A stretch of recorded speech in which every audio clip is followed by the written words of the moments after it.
the Kingdom Trails of Eastburg, Vermont. Today we're looking at Yeti's brand new SB4.5C. Now this is a 29er version of the SB Switch Infinity bikes that came out last year. You might remember we tested the SB6 and the SB5.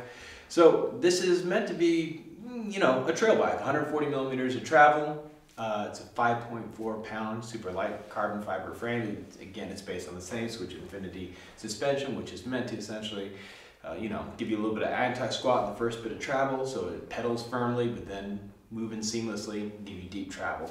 So one thing that's worth noting here, you can get this with two different shock tunes. They offer it with an XC tune, which of course is going to be firmer off the top and more supportive, racier, and also in a trail tune.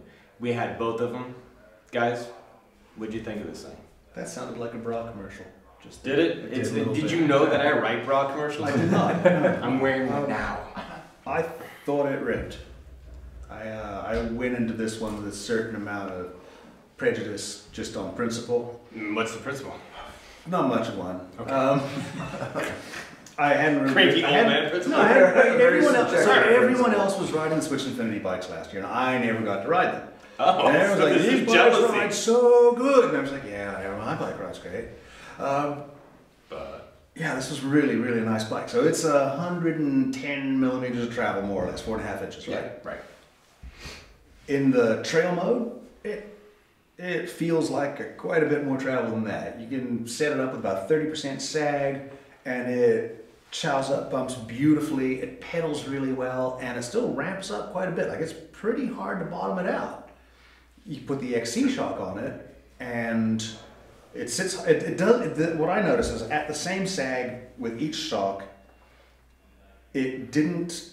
Your bottom out point didn't change. Your basic ride characteristic, ride height didn't change, but the suspension behaved quite a bit differently. The XC shock on there, it still sucked up little trail garbage, all those little finger-sized or wrist-sized roots that we're riding over. Did that really well, but kind of just sat a little higher in stroke and it felt a lot snappier. It felt like a legitimate cross-country bike, even though it was a trail bike.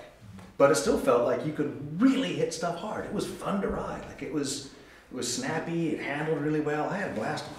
I didn't feel like there was a whole lot that you couldn't get out of the trail shock in the medium setting that you got out of the XC shock. I'd agree with that. So I'm all about giving the consumer choices, especially in expensive things like rear shocks. Right. But I mean, with the bike that's got this much potential, that trail shock was the way.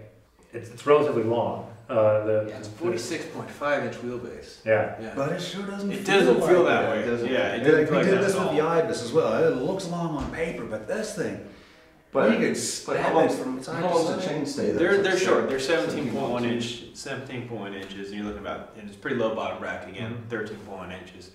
But bottom line is, I mean, yeah, 46.5 inch wheelbase. It's longer than a lot of the bikes that we've had on test for this category. And to me, it felt like it was one of the more nimble bikes. I love this thing with the burns, but I'm talking over you. So. No, I kind of have the same sort of confliction about it. That yeah, on 66.5 degree head angle, you know, it didn't 67.5. 67. Oh, 67.5. Thank you. Okay. It didn't feel. I don't know, it had this perfect balance of the shorter end, relatively short chain stays, relatively short travel. So if you wanted to get the front wheel up and pop it around, it responded just beautifully. Were you guys okay with the top tube length? I mean, obviously you are because people are saying I like it, but this is kind of like the Kona process. It's definitely on the longer end. This is 24.8, and we had like a 50 mil stem on it. To me, this bike fit me like a glove, but I mean, I like those bikes. I'm biased. I have a simian build. I've got a long torso, and I liked it. That's great. One thing we haven't talked about is component kit. It's worth noting you can get this as a frame only for $3,400. You can get it as we test it with this, which is with a SRAM X01 drivetrain, reverb dropper post, Fox 34, Shimano XT brakes. That's at $6,900.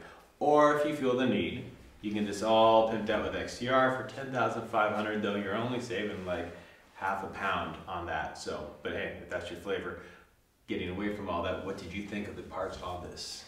A lot of the bikes we had in the trail category are really good values. You look at the pivot, you look at the Trek Fuel EX, and the component packages on The there. camber. The camber, yeah. And I mean, this thing for almost $7,000. I mean, you really have to want what the Yeah. Switch Infinity brings you, Yeah. and you know, I mean, like you really have to be after what only this bike offers you to spend $3,000 more than some of the others. Yeah. So the component kit it's spot on, but But it's the component kit that you could find for $1,500, $2,000 less on a lot of other bikes. True. Is it worth it then? See, I grapple with that. I really had fun riding this bike, and I'm stupid with money, so yeah, I'd buy it because I'm dumb. What kind of an answer is that? I don't mean it as a slam on myself that much that I'm dumb with money, but like I make aesthetic decisions that aren't based on dollar bills, and based on how this bike rides, I wouldn't mind paying that money for it at all.